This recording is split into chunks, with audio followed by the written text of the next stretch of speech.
थांबा जरा. हा व्हिडिओ स्क्रोल करू नका. कदाचित आजचा संदेश तुमचंच आयुष्य बदलू शकेल. शेवटपर्यंत ऐका. कधीकधी ना आयुष्यात अशी वेळ येते जेव्हा सगळं काही चुकीचं होतंय असं वाटतं. कितीही प्रयत्न करा, कितीही मेहनत करा, तरीही गोष्टी हातातून निसटतात. आणि मग मनात एकच प्रश्न उठतो, हे सगळं माझ्याच बाबतीत का होतंय? आपण हसतो वरवर, पण मनातून तुटलेलो असतो.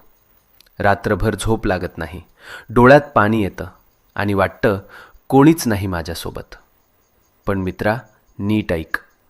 जेव्हा सगळे दरवाजे बंद होतात तेव्हा स्वामींचा दरवाजा उघडा असतो. ही वेळ तुझी शिक्षा नाही, ही वेळ तुझी परीक्षा आहे. आणि परीक्षा जितकी मोठी तितकंच फळही मोठं मिळतं. तू रडलेला प्रत्येक अश्रू, तू केलेली प्रत्येक प्रार्थना आणि तू सहन केलेली प्रत्येक